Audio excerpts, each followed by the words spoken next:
अथैवं सति यत्र यस्मिन् काले केचन शत्रवो अन्यवा तस्करा माम आगत्य घ्नन्तीति मृषैव वासना निमित्त प्रत्यो अविद्याख्यो जायते। ये हो गया था ना, रसोपाधि संसर्गवशात धर्माधर्म से प्रेरित होकर अनेक रंग वाला होता है, यही ना। ये दो पंक्ति पीछे और चलेगा, ठीक है। सप्तदशकम लिंगम वर्तते, यहां तक हुआ था। सप्तदश तत्वों वाला यह लिंग शरीर उसमें विद्यमान रहता है। तद आश्रिता सर्वा वासना उच्चा वच संसार धर्मानुभव जनिता, उसी लिंग शरीर में आश्रित होकर के, लिंग शरीर में आश्रित होकर रहते हैं सारी वासनाएं, जो उत्कृष्ट निकृष्ट अनात्म धर्मों के अनुभव का जनिता है, जनक है। तल्लिंगम वासनाश्रयम सूक्ष्मत्वात् स्वच्छम स्फटिक मणिकल्पम नाड़िगत रसोपाय संसर्गवशात् धर्माधर्म प्रेरित उद्भूत वृत्ति विशेषम स्त्री रत हस्त्याद्याकार विशेषेर वासना भी प्रत्यभासत है। यद्यपि वह लिंग शरीर स्वच्छ है, सूक्ष्म है, वासनाओं का आश्रयभूत वह लिंग शरीर सूक्ष्म होने से और स्वच्छ होने के कारण से भी स्फटिक मणि के समान समझो। अतः होता क्या है, नाड़िगत रसोपाधि संसर्गवशात, नाड़िगत रस विभिन्न प्रकार के ना, अनेक रंगों का वाद पित्त विश्लेषवादी भेद के लेकर के सुश्रुत संहिता आयुर्वेद के ग्रंथ के आधार पर निर्णय दे दिया था भाष्यकार ने। वह विभिन्न प्रकार के रसोपाधि से संसर्ग से वशात उनके संबंध की वजह से क्या होता है, धर्म अधर्म से प्रेरित होकर उद्भूत वृत्ति विशेष वाला हो जाता है, स्वप्न को देखने लगता है। और सबने क्या देखता है, अपने अपने रूप के अनुसार स्त्री रत हस्ती आद्याकार विशेष वासना वित्याद्याकार विशेष वासनाकार विशेषों के द्वारा वासना भी प्रत्यवभासते भाषित करता है। इसे भी बात का एक तरह से आत्मा वहां साक्षी बोलते, अन्यतर साक्ष्य प्रत्यक्षम प्रमाणितम, अतएव समस्त स्वप्न प्रत्यय जो होता है वह साक्षी के द्वारा ही प्रत्यक्ष होता है। अथैवं सती यत्र यस्मिन् काले, क्योंकि कारण क्या है साक्षी प्रत्यक्ष मानने में, वहां भाष्य मानने में स्वप्न को, क्योंकि लिंग शरीर ही तत्आकार को प्राप्त हो रहा है ना। ये आपने बोला भी वो जो स्वच्छ है स्फटिक मणि के समान, इसे उपाधि के आधार पर क्या होगा, सम्मत क्या है, उसका रंग बदला स्फटिक का। तदुत लिंग शरीर क्या है, कभी हाथी हो गया, कभी घोड़ा हो गया, कभी स्त्री हो गया, कुछ और सब कुछ होता हुआ दिखाई दे रहा है स्वप्न में।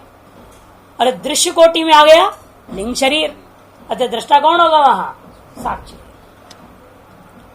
इसीलिए अतः एवं सती यत्र यस्मिन् काले केचन शत्रवो, इसलिए जिस समय में कुछ शत्रु लोग उसके पास आवे, अन्यवा तस्करा, तो चोर आदि दूसरे डकैत आदि आ गए, माम आगत्य घ्नन्ति थी, मेरे पास आके मेरे को मार डाले, ऐसा जो सोचता है, इति मृषैव वासना निमित्त, मिथ्या ही दर्शन है, वासना निमित्तक है।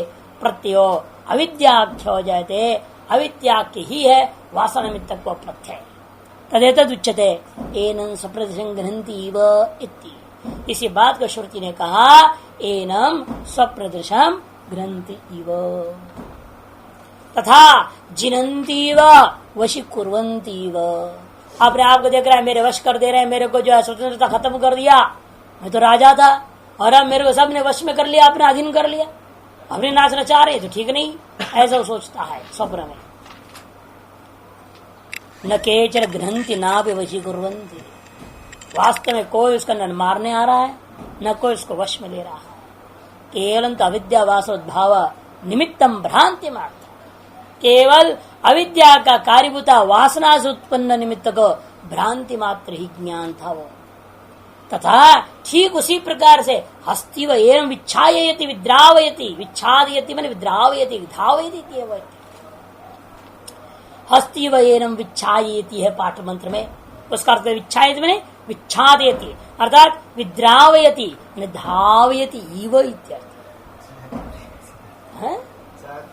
हाँ, क्योंकि विच्छायत मैंने छात्री धातु का प्रयोग है, छाया धातु है, छाया में छाया धातु से लेकर उसने विच्छादित अर्थ कर दिया, लेकिन ढक दिया का मतलब क्या होगा, और स्पष्ट कर दिया दौड़ाता है, हाथियों के द्वारा दौड़ाना, उसे स्पष्ट करने के लिए धावयति अर्थ का व्याख्या कर रहे हैं, शब्दार्थ के निर्णय।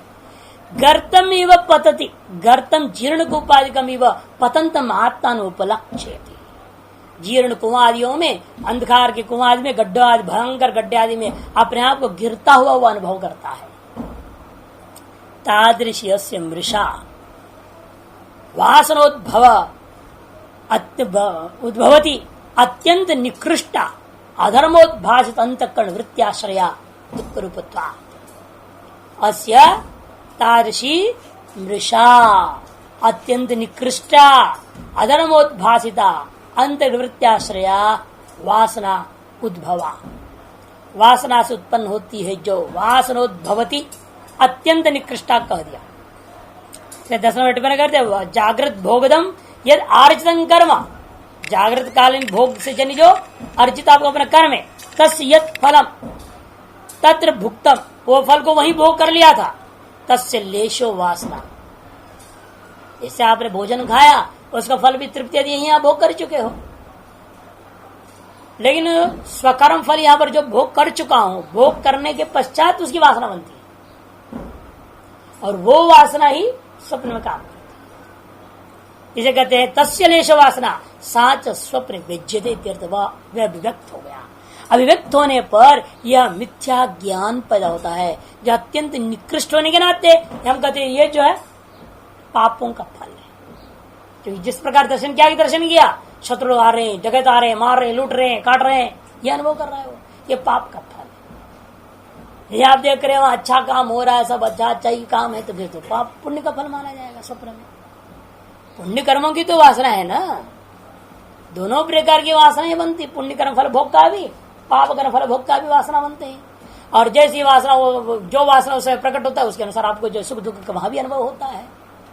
और यह दृष्टांत जो लिया गया है सब पाप कर्म फल भोगी लिया हुआ है। इसे गर्तम यो पद्धति इत्यादि सब ऐसी ही है। इसे कहते हैं अत्यंत निकृष्टा अधर्म उद्भासिता, अधर्म रूपी कारण से उद्भासित है।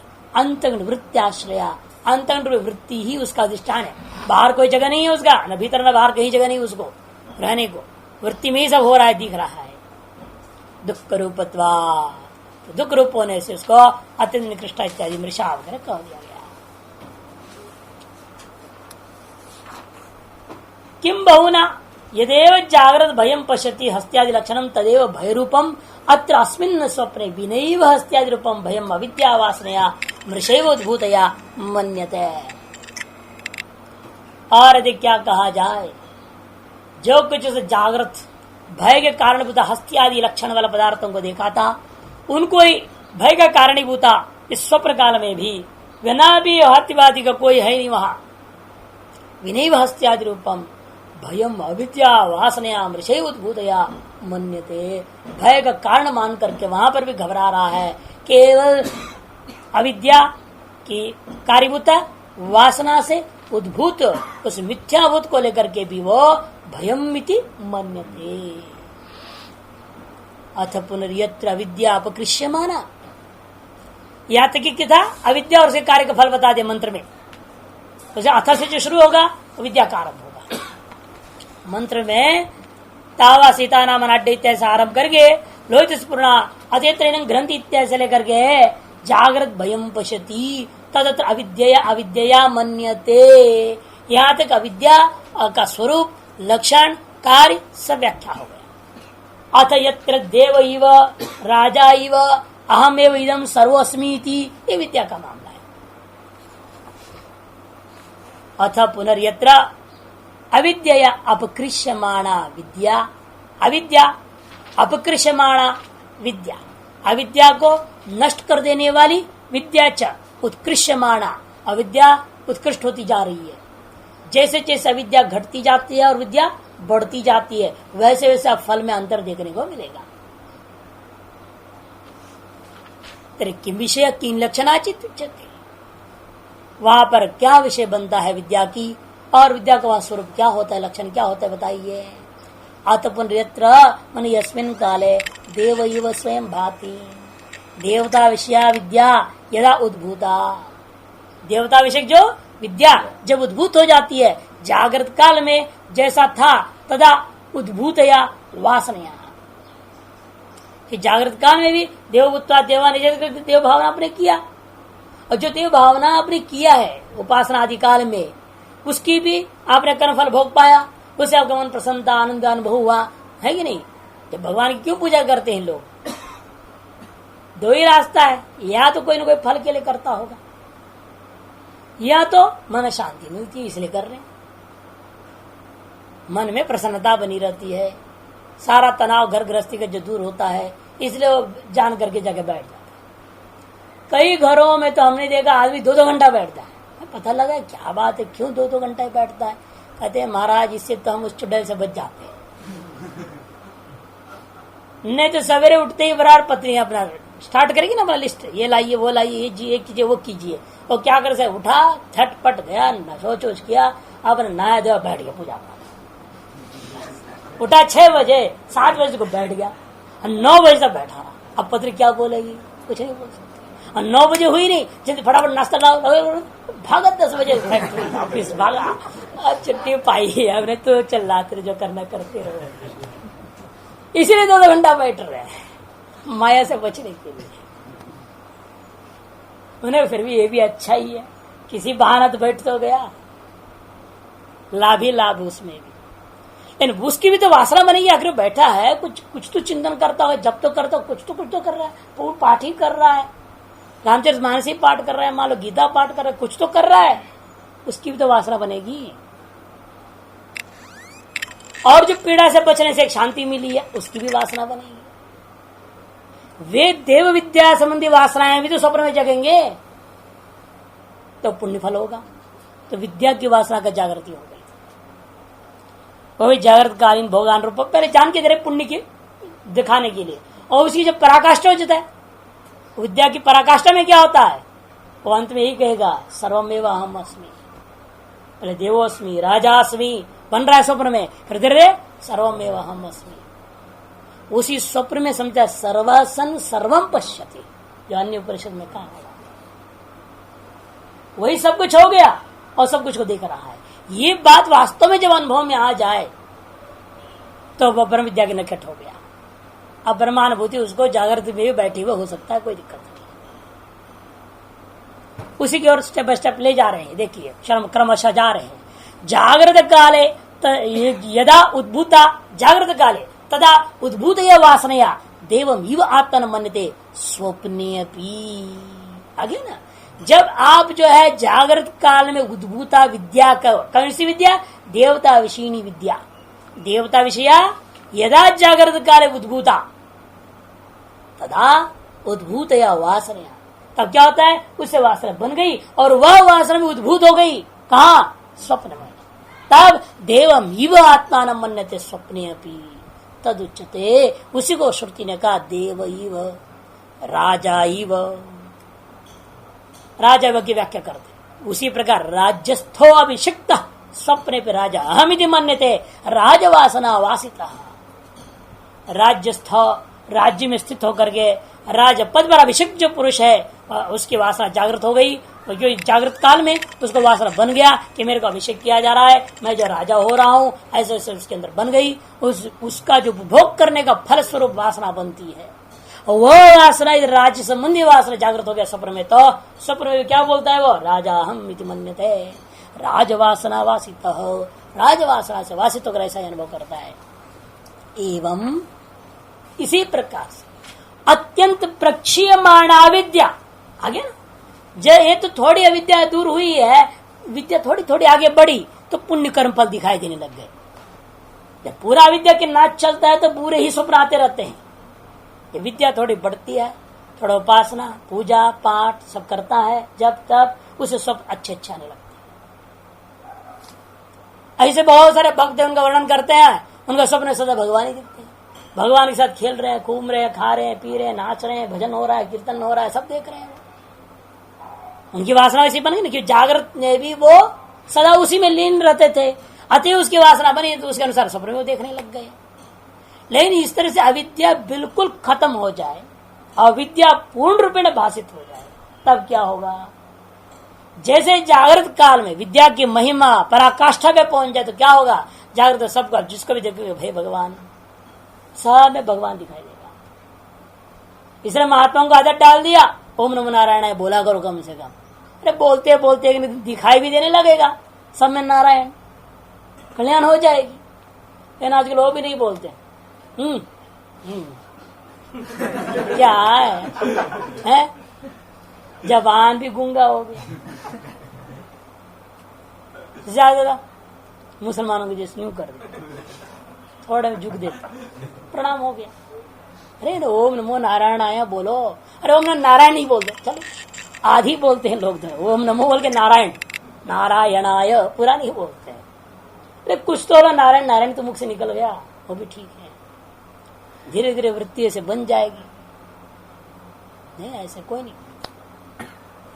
आदत डाली गई इसलिए भगवान अब लोगों के हिंदू परंपरा में सबका नाम भी भगवान के नाम रखते हैं। क्यों रखते हैं भाई? तदाकर वृत्ति धीरे धीरे बन जाए। लेकिन विवेक साथ में हो तभी बन सकती है। विवेक के अभाव के कारण से क्या होता है? पुत्र मोह विशिष्ट नाम प्रयोग हो जाता है। वो काल में, अंत काल में विवेक कहां से आ जाएगा?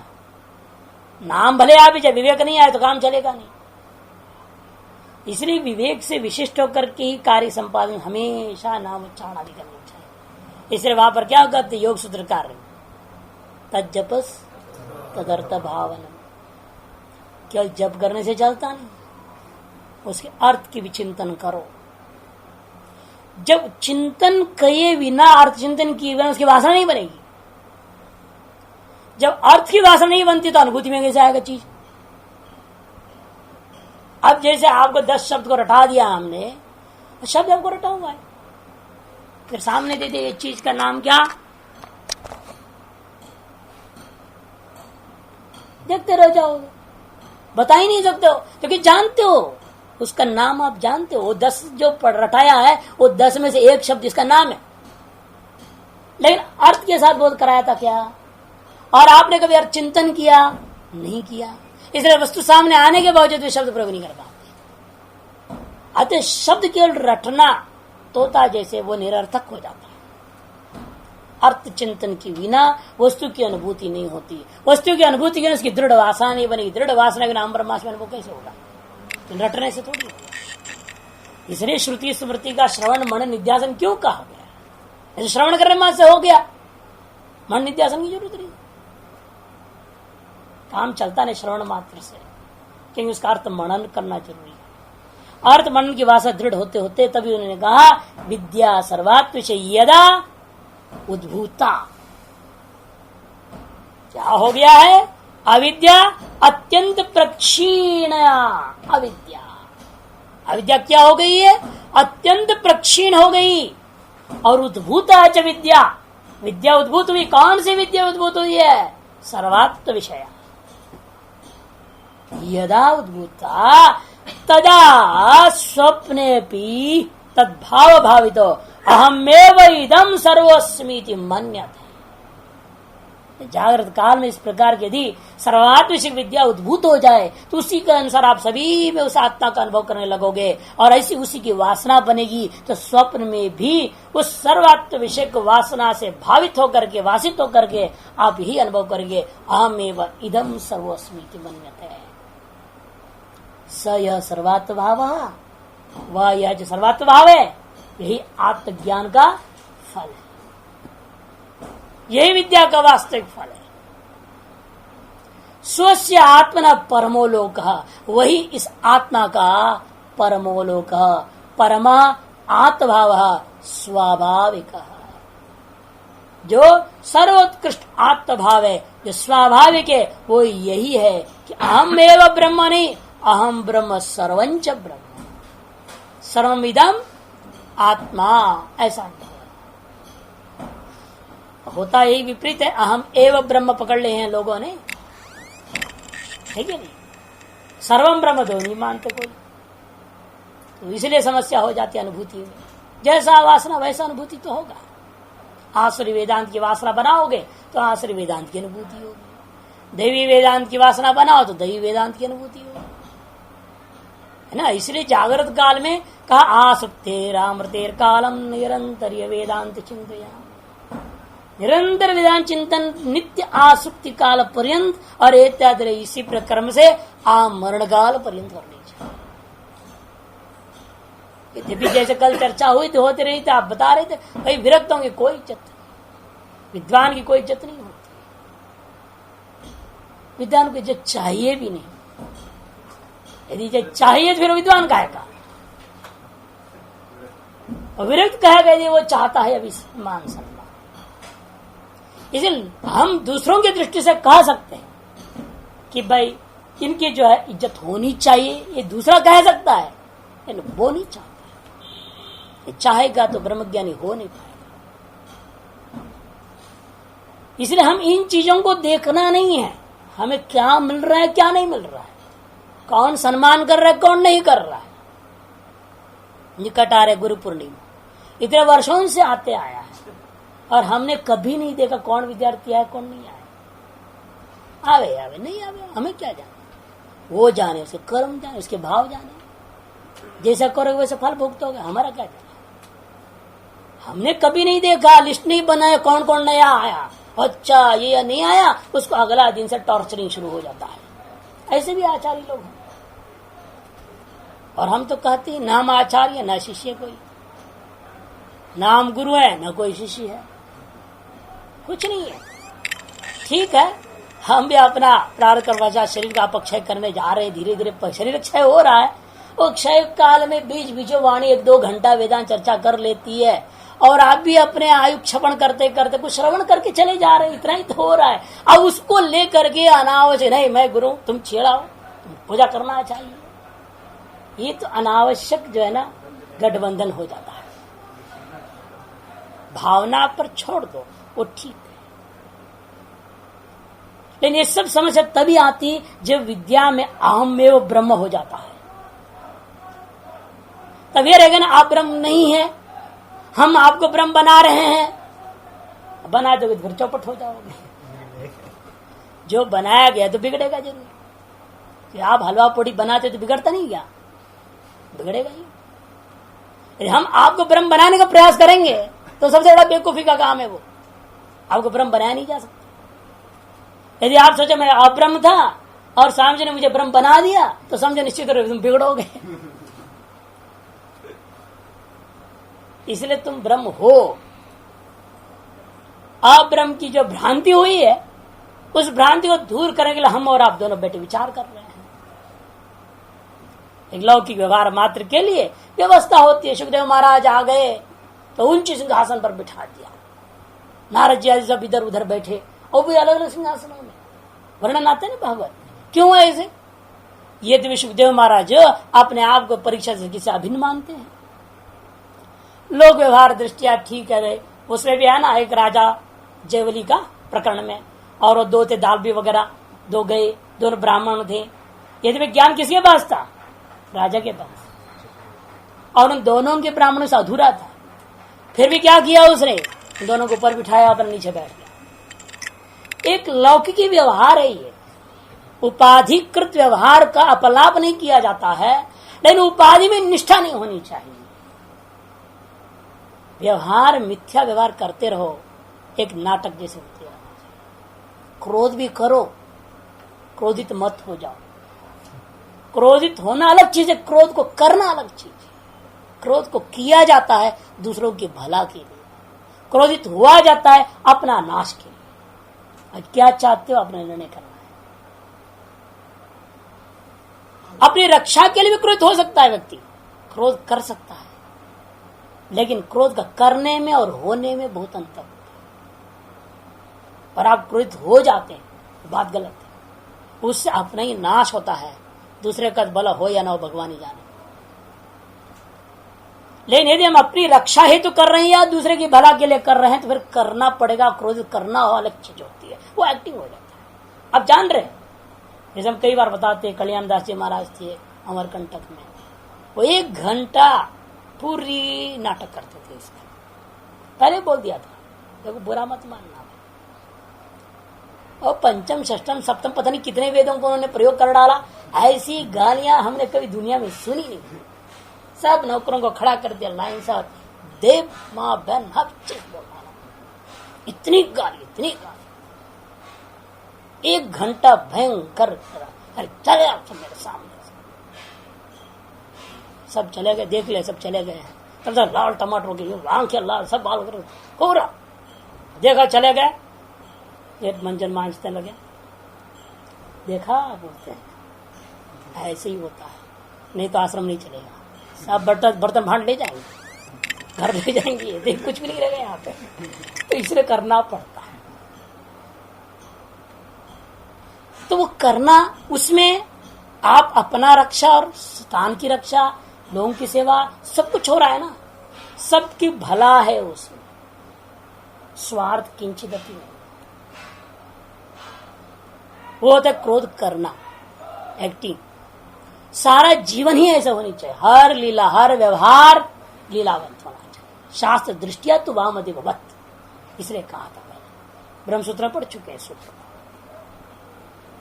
तो वो शास्त्र दृष्टि से सकल व्यवहार होते रहेगी ना, फिर कोई भी भेद में निष्ठा का प्रसंग ही नहीं बनता।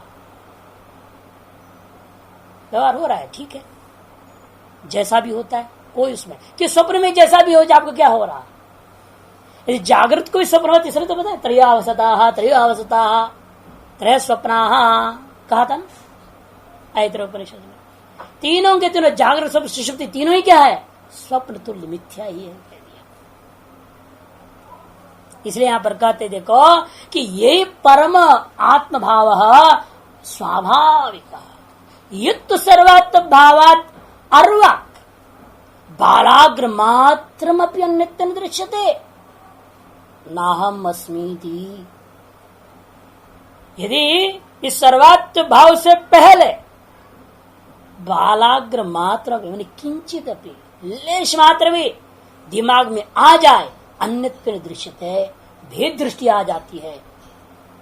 यत्र द्वैतम इव भवति तत्र अन्यो अन्यत् पश्येत, वही कहते नाहम अस्मीति।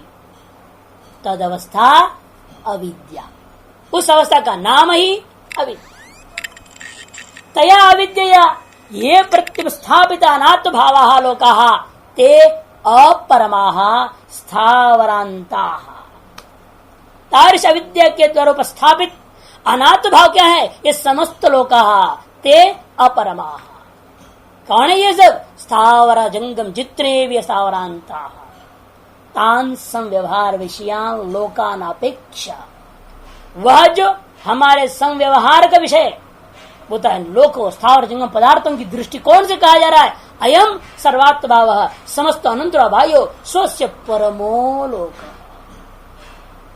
ये संव्यवहार ये लोक की अपेक्षा से उस सर्वात्म भाव को परमो लोक का शब्द दिया गया। इन वास्तव न परमत्व न कुछ है, वो जो विशेषण दिया परमो लोक, इसीलिए क्योंकि ये जो संव्यवहार विषय तो क्या है, अपरमलोक है। इसे कहते हैं ते अपरमाः स्थावरांताः तान संव्यवहार विषयान लोकान अपेक्ष्य अयं सर्वात्म भावः परमोलोकः। किधर परमोलोकः, समस्तः। वो असमस्त व्यस्त हो गया, भेद आगे मैंने व्यस्त हो गया, अब ये समस्त है। वह अंतर वाला था, ये अनंतर है। वह अंतर बाह्य भेद से युक्त था, ये अनंतर और बाह्य कार्य कारण भाव से रहित है। स्वस्य परमलोक, वही इस जीव का वास्तविक परमलोक स्वरूप है। इस तरह से विद्या का स्वरूप और फल भी वर्णन हो गया। तस्मात् अपकृष्यमाणायाम अविद्यायाम विद्यायांच काष्ठांगतायाम सर्वात्म भावो मोक्षः। इसलिए जैसे जैसे विद्या घटती जाती है और विद्या अपने काष्ठा की ओर चली जाती है, तो सर्वात्म भाव की अनुभूति होगी, तो उसी का नाम मोक्ष है। यथा स्वयं ज्योतिष स्वप्ने प्रत्यक्षतः उपलभ्यते तद्वत् विद्याफलम उपलभ्यते इत्यर्थः। जैसे आप स्वप्न काल में अपने से सारा सुख शरीर रूही जो वासनाओं से आकार को प्राप्त करता हुआ सारे चीज को अलग होते हुए अपने स्वयं ज्योति भाव में स्थित होकर अनुभव करते हो सारा जगत को, उसी प्रकार से जागृत में भी अनुभव करने लगेगा। यही विद्या का फल है, ऐसा समझो। तथा अविद्यायाम अपि उत्कृष्यमानायाम, ठीक विपरीत रास्ता बताते हैं अन्वय व्यतिरिक्त भाव से। और यदि अविद्या अपने पराकाष्ठा की ओर चला जाए, तिरोधीय मानायांच विद्याया, और विद्या तिरोहित होती है जैसे जैसे अविद्या फलम प्रत्यक्ष देव उपलब्धते, अविद्या का फल आप सब अभी भी अनुभव कर ही रहे हैं।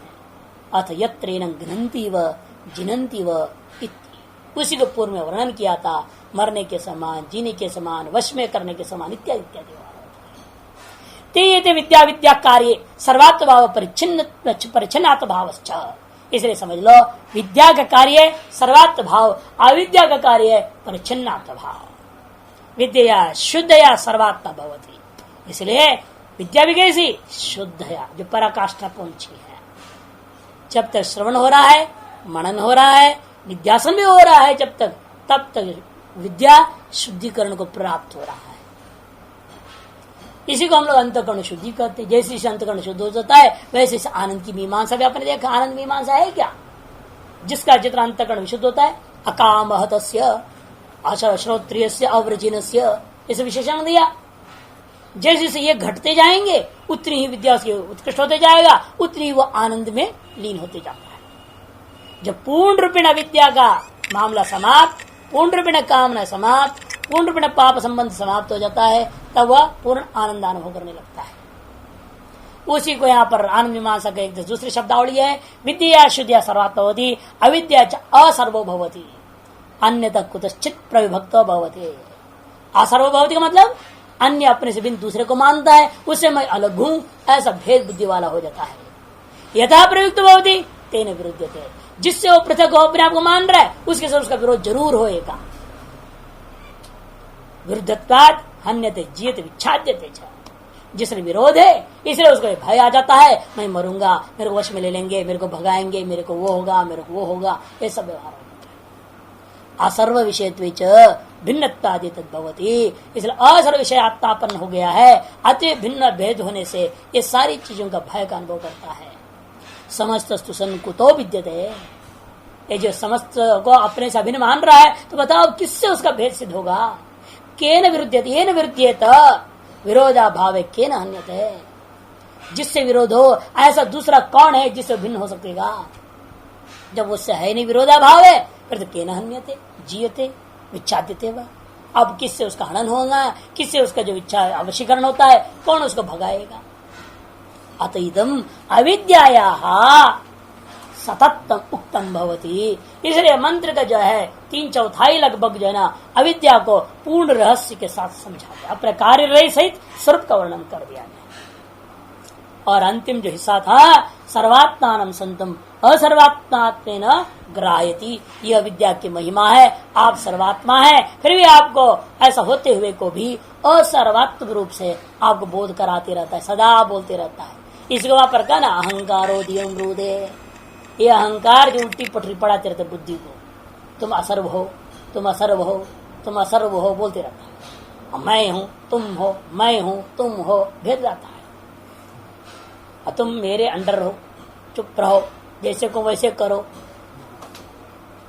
अहंकारो धियम रूते सुप्तम मा प्रबोधय प्रबुद्धश्चेदानंदे नत्तम नाहम न वही जगत।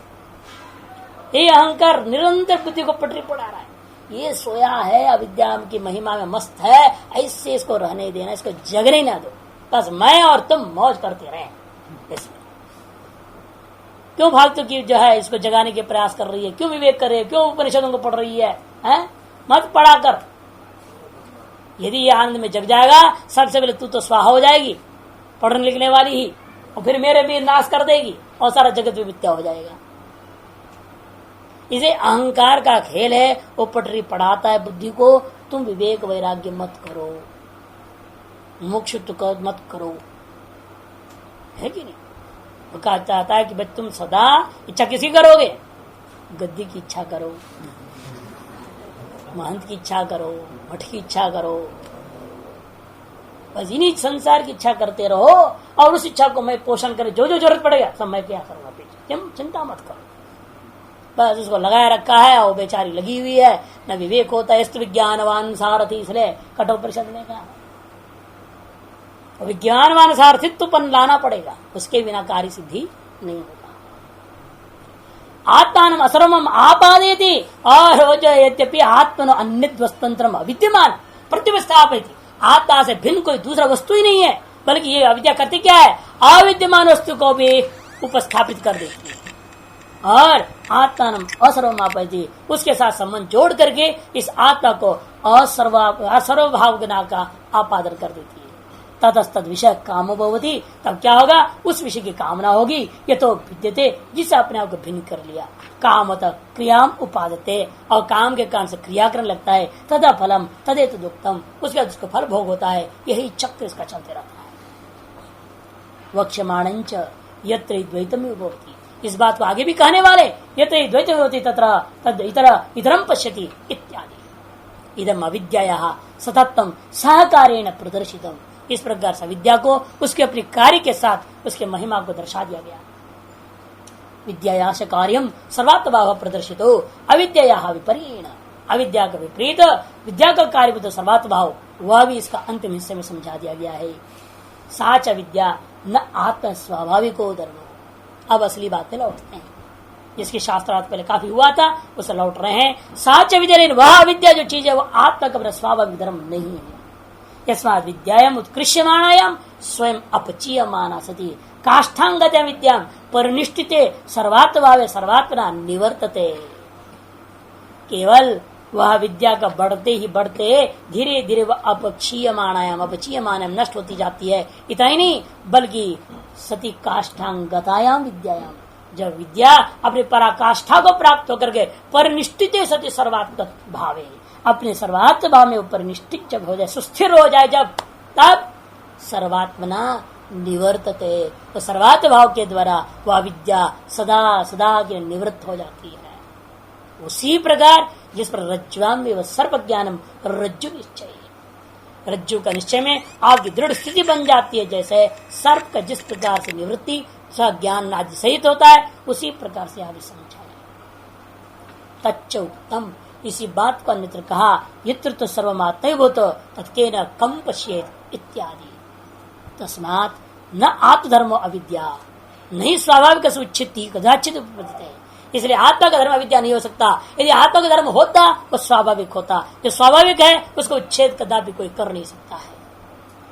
यथा दृष्टांत है सवितु औष्ट प्रकाश, जैसा सविता के उष्णता और प्रकाश को कोई निवारण नहीं कर सकता, उसी प्रकार से आत्मा का स्वभाव विद्या होता, उसको विद्या के द्वारा नाश नहीं कर सकते थे। तस्या मोक्ष उपपद्यते है, इसलिए उस अविद्या का मोक्ष हो सकता है, अविद्या से मुक्ति हम लोग पा सकते हैं। इति इदानीम योऽसौ सर्वात्मभाव मोक्ष विद्याफलम क्रियाकार फल शून्यम स प्रत्यक्ष निर्दिश्यता है। अब अगली कंडिका के द्वारा वही सर्वात्मभाव व मोक्ष विद्या का फल है, उसको प्रत्यक्षतः निर्देश करने जा रहे हैं। योऽसौ सर्वात्मभाव मोक्ष विद्या फल, जो सर्वात्मभाव मोक्ष है विद्या का फल है, क्रियाकार फल से शून्य, उसको प्रत्यक्षतो निर्दिश्यते। यत्र अविद्या काम कर्माणि न संति, जिसके उपलब्धि होने पर, अनुभूति होने पर अविद्या, उसके कार्य काम और उसका भी कार्य जो कर्म, ये कोई भी नहीं रह जाते हैं, उसका वर्णन करने जा रहे हैं। तदेतत् प्रस्तुतम यत्र सुप्तो न कंचन कामम पश्यति, ये बात पहले भी संक्षेप में जो कह दिया गया था। तदेतत् प्रस्तुतम प्रकृतम मोक्षाख्यम ब्रह्म यत्र सुप्तो न कंचन कामम पश्यति कामयते न कंचन स्वप्नम पश्यति, ऐसे जो अभी संकेत किया हुआ था। तदेतत्, उसी बात को यहाँ पर कहने जा रहे। तद्वा अस्यैतदतिच्छन्दा अपहत पाप्मा अभय गुंग्रूपम तद्यथा प्रेया स्त्रिया संपरिष्वक्त न बाह्यं किंचन वेद नान्तरम् एवमेवायं पुरुषः प्राज्ञेनात्मना संपरिष्वक्तो न बाह्यं किंचन वेद नान्तरम् तद्वस्यैतद् आप्तकामम् आत्मकामम् अकामगुंग्रूपगुंशोकान्तरम्। तद्वस्यैतदतिच्छन्दा, उस इस पुरुष का रूपम, असली रूप क्या है? निस्संदेह, वही मने संशय रहित होकर दृढ़तापूर्वक कही जाती है कि अतिच्छंदा, कामना से शून्य रूप है इसका। अपहत पापमा, पाप से रहित रूप है इसका। अभयम, भय का अभाव स्वरूप है ये। तद यथा, अनुभव कैसे आता है?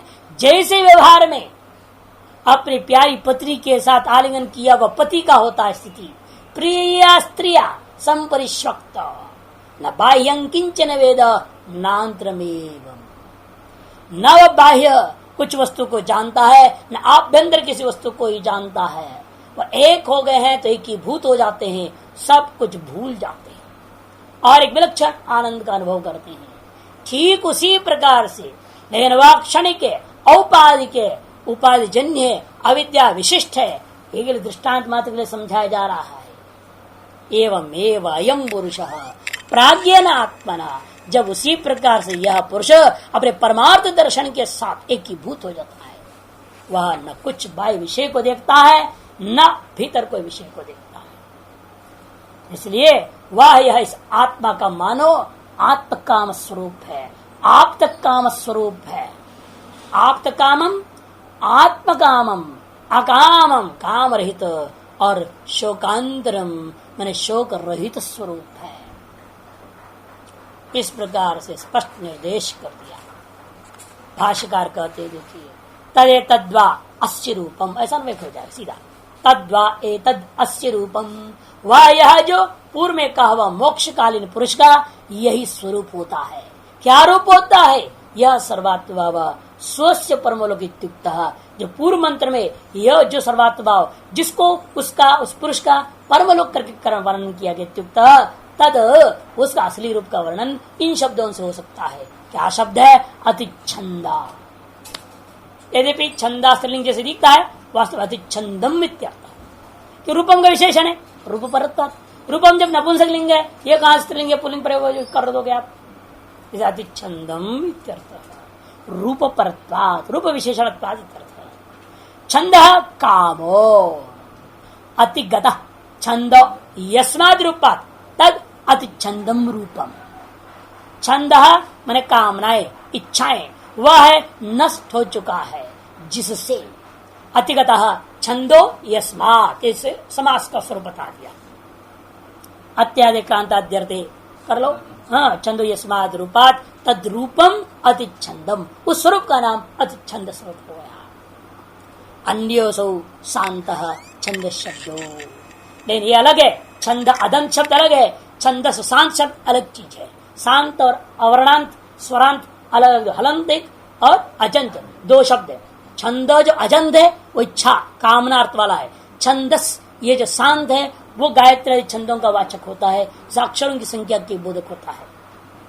इसलिए जान बुझे भाषा बता रहे हैं, यहाँ छंदा प्रथमा का शांत का प्रथमा का रूप ऐसे ही बनेगा ना, अतिच्छंदा। शांत का प्रथमांत के प्रथमा के एक वचन में ये रूप बनेगा। संत से जाता हो दीर्घ हो जाएगा, इसलिए मन में कोई शंका हो, अतिच्छंदा है इसलिए शांत होगा, प्रथमा के एक वचन के रूप है, ऐसा कोई कह सकता है। इसलिए भाष्यकार कहते यहाँ पर वो नहीं है कि यहाँ गायत्री छंद आदि को वर्णन करने से कोई मतलब नहीं। गायत्री छंदों को जो अतिक्रमण कर गया, ऐसा करके क्या फायदा? प्रकरणार्थ के साथ उसका समन्वय नहीं हो सकता उस शब्दार्थ का। अन्योसो शांत छंद शब्दो गायत्री आदि छंदो वाची, इसलिए वह दूसरा ही है जो शांत है, सकारांत हलंत छंदस शब्द जो कि गायत्री छंदों का वाचक है। अयंतु काम वचनो अतः स्वरांत एव, और यहाँ जो छंद शब्द है यह काम का वाची होने के नाते अजंत ही, स्वरांत मैंने अजंत एव। तथापि अतिच्छंद यदि पाठ, फिर अतिच्छंद पाठ क्यों हुआ पूछता है। कहते तो स्वाध्याय धर्मो द्रष्टव्य, वो जो स्वाध्याय परंपरा से वेदों में जो है ना बहुड़म छंदसी हो रखा है, कहीं पुल्लिंग स्त्रीलिंग नपुंसक सब उल्टा पलटा दिखता है, लेकिन उसको नहीं देखना, उसके दीर्घ को लेकर के सकारांत नहीं समझना। वो तो स्वाध्याय परंपरा से अदंत होता भी उसको दीर्घांत जो पाठ हो गया है वह स्वाध्याय पाठ की परंपरा से आ गया।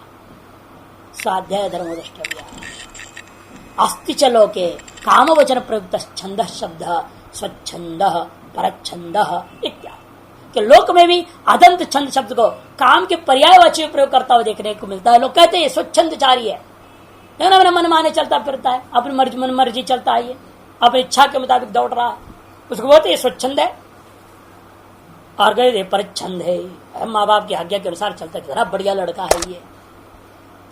व्यवहार स्वच्छंद और परच्छंद लोक में भी छंद अदंत शब्द को इच्छा में प्रयोग होता हुआ देखने को मिला है। अतो अतिछंदम इत्युपन्नेयम काम वर्जितम एतद्रूपम इत्यस्मिन् अर्थ है। इसलिए काम वर्जित आत्मा का स्वरूप है। इसी अर्थ में अतिछंदम इस शब्द का जो है ग्रहण उपन्न जन नयन मन विग्रह वाक्य इसी प्रकार से कर लेना चाहिए।